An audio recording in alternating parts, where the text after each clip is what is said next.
Hello, this is Monday, August 1st, 2022, and better late than never, this is another episode of Misfits of the Galaxy, a vlog series where I ramble about my thought process on developing a campaign setting for my fellow players of the Isle of Misfit Rolls podcast. If you haven't heard of our podcast group before, I'll put links down below.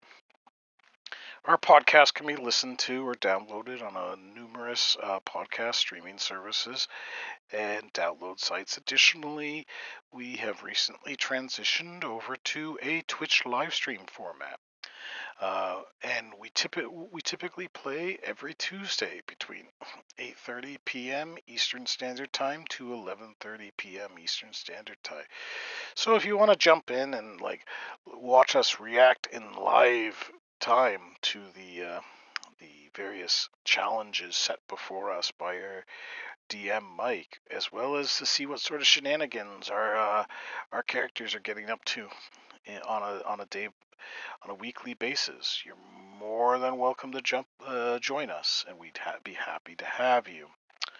With that said, as I said before, this episode is late by a day, and I am sorry for it. However, I had planned out a vacation to go to a festival, and un, unfor, unfortunately for those who are expecting this on a Sunday, it's like I was still I was still on my vacation at that time. It's the summertime, and many of us try to get out and escape the routine of our regular lives.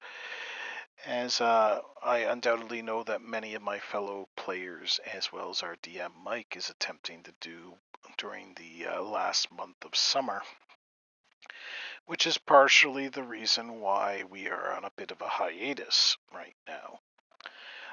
Mike is eagerly counting down days between being able to go back to the cottage, and I don't blame him in the slightest. I hope he enjoys his vacation as much as I enjoyed mine. With that said, one of the benefits of going on vacation, though, is that when you get back, for me at the very least, I often find myself with a fair bit of mail, since I use a lot of shipping and delivery services, and something finally showed up that I've been waiting for quite some time. And while I don't normally like showing things off in this on this channel, this I'll make a rare exception for, which is, lo and behold, a hardcover version of Dark Matter. I've been utilizing the PDF of this for quite some time in the development of Misfits of the Galaxy. This is by Mage Press. It's a bit. I've I've been eagerly awaiting this book for quite some time. I've already absorbed pretty much everything out of it via the PDF or electronic format I have of it. It's a lot of the stuff in here has been adapted to Misfits of the Galaxy, although this is a bit more of a hard sci-fi setting with magic being there, sort of deal in the background. And with Misfits of the Galaxy, I was kind of trying to aim for more of a a Magitech and magic driven like sci-fi setting, sort of like if you're familiar with it. And like I said, I don't like showing things off, but I will this session. Sort of like Chris Fox's Magitech Chronicles. This is the role-playing game of it, but I've read the audio, or I've listened to the audiobooks, and I've read some of his books. It's amazing setting. I'm not too thrilled with the fact that he uses a D6 system similar to Shadowrun, but that's a topic for another day, to say the very least. I'm going to put links to both Chris Fox's website as well as Mage Press down below for those that want to check either of them out. This vlog series is in no way sponsored by either of them, but I'm gonna give credit where it's due. I really like the material both of them have cranked out over the years, and I kind of want to see them be very prosperous. And by encouraging others to check them out, since I really enjoy their material. I hope you enjoy them as well. So let's kind of get into it right now, which is, unfortunately, I don't have very much material setting-wise set up, developed since last week, and part of the reason was I had to make all the arrangements, or double check all the arrangements for my vacation, and I just didn't have the time while I was on vacation to write anything. That has been unfortunate. However, there are some rules that I kind of need to address for the setting, and I thought I might go over them very quickly, and maybe my thought process as to why I'm choosing what to do one thing rather than another. And the first I'm going to discuss is races. So there's a plethora of races throughout the verse. I want to make it a very diverse setting where there's countless species, both very human and very traditional, and very traditional for your D&D setting, and also some of them will be very alien. Um, with that in mind, I think that assigning them ability score increases rather than going with the Mordekaiser's Monsters of the Multiverse rules, where races have you get to pick and assign them as you see fit, is probably a better course of action. And the reason, like I said, the reason being is it makes it makes it so that players are more likely to choose one of the oddities per se to fill their role, if they want to min max. And like, to me, I don't want to get heavily into the discussion of being able to pick and choose your ability attribute score increases versus them being pre-assigned by your racial selection. Don't want to get into that argument right now.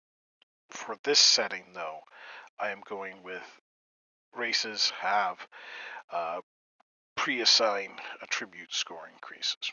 Period. That my thought process on the matter is very simple.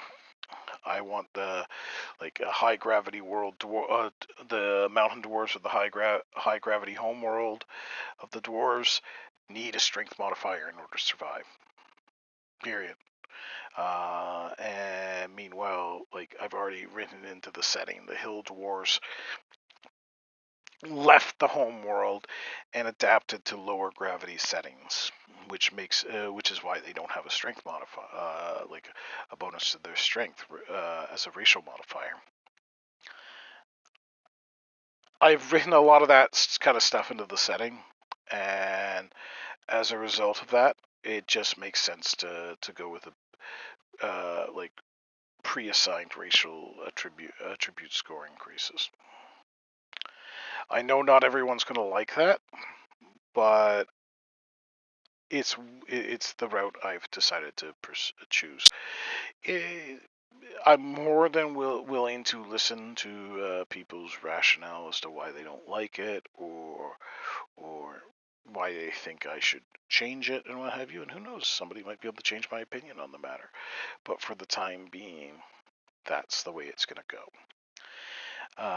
I am presently I am still awaiting Spelljammer, which is coming out on the 16th, so in 2 weeks. Well, at least the electronic version is, because I pre-ordered it on D&D Beyond. I'll have to wait a few extra days to get my physical copy of the box set. I don't know how many. I don't know how many of the rules and details I'm going to incorporate into the setting. As of yet, that will be determined when I have an opportunity to read the material. If it's anything like Spelljammer in second edition D&D, it's going to be a very bizarre setting for a lot of people, and I'm curious to see as to how they are changing and adapting it to make it more more like entry level friendly per se, because there was a lot of weird and interesting stuff in that setting, and there were a lot of restrictions in it too that would make that, which I think they'll probably be getting rid of in their entirety.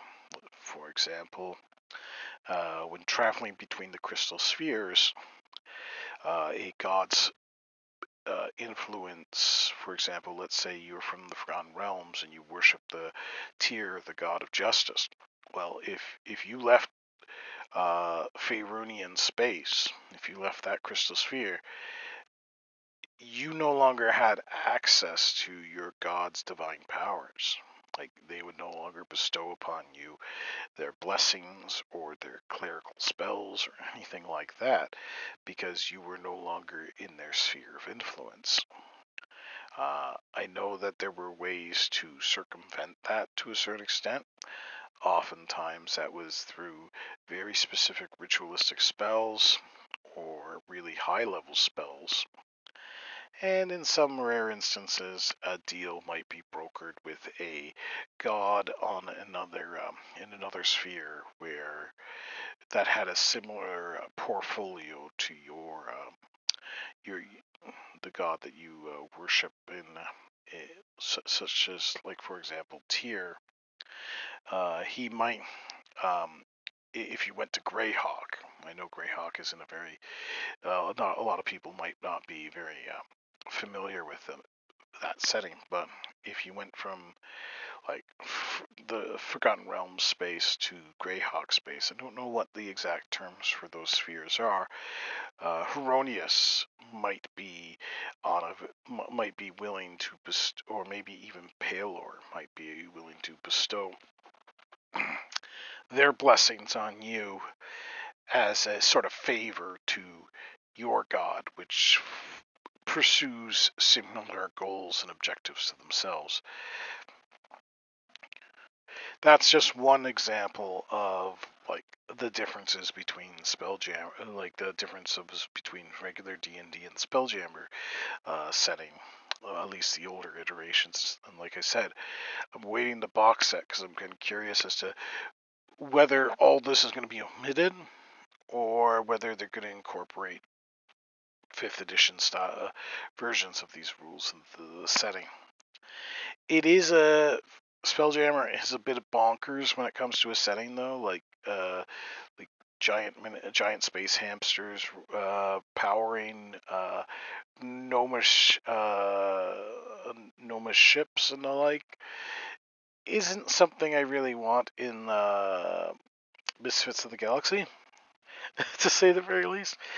And I kind of want to see them in Spelljammer, though, because they were the miniature, Boo, the miniature giant space space hamster, who is the companion of Minsk, has been kind of synonymous with D&D since the original Baldur's Gate game. And so I kind of want to see them in the Spelljammer setting, because that would be a riot. But like for the verse, at the very least, for Misfits of the Galaxies, I want to take a bit more of a serious tone when it comes to that sort of stuff. So they're probably going to be omitted. And while I'm more than happy to allow some funny stuff to happen in the campaign, and I really hope that some of the players come up with some very funny and entertaining, if somewhat silly, situations. I kind of want to avoid slapstick, if that makes kind of sense to any listeners. But anyways, what else is there? I've been putting together a list of feats that are available for the setting. Not many feats are being omitted, truth be told, and a lot of them are being incorporated from a lot of the Mage Hand press material and the like. So I'm hoping to get a list of races as well as a list of feats out to my players sometime later on this week. Hope I can be hopeful about that, to say the very least. But with that said, it's like something that's been kind of like, I guess, percolating or troubling me in the back of my head is, um, well, to be honest, like whether D&D is actually suitable for Misfits of the Galaxy. And like I've put a lot of work into making sure that it's like getting all the rules, races, classes, and all the everything together for a fifth edition game of this. And partially is the reason behind that is that like everyone sitting at the table or playing at the table is familiar with fifth edition, and I really don't want to. I've made some attempts to introduce them to alternative rule sets and the like, but because everyone's so comfortable with 5e, it's better just to stay in that like their comfort zone per se. But with all the changes that I'm having to make to fifth edition to make make the system fit my idea of Misfits of the Galaxy, I'm concerned that it's going to be very foreign to my players, just as foreign as if I were to run it in a different system. So this one is actually something that I'm that's been bothering me for a bit, and I really thought I'd bring it up, and hopefully my the rest of the members of the Isle Misfit Rules podcast listens to this particular vlog, and maybe they can give me their opinions on the matter. Like I have no desire to stop what I'm doing. I love coming up with this setting. This setting's been like a fantastic ride so far, and everything else. And like I am more than happy to continue it with fifth edition, sort of deal. It's just like I said, there's this sort of gnawing sensation that maybe Savage Worlds, maybe Starfinder, maybe something else. It might just be because it might just be because I love other games, all sorts of game systems, and it just seems like I'm always playing fifth edition. Might just be me, but I just thought I'd get their thoughts and ideas on the matter. It's been we're about 18 minutes in to my rambling session, and I haven't really rambled about very much, have I? Spoke briefly about feats, spoke mostly about my opinion on D&D races in the verse, a little bit about 5th edition or other options, and mostly gushing over the fact that I got a new book and that Spelljammer is coming out in 2 weeks' time. Yeah, I'm sorry that this episode is a little bit lackluster. I'm hoping to make up for it next episode. But until then, may all your D20s roll a critical. Take care.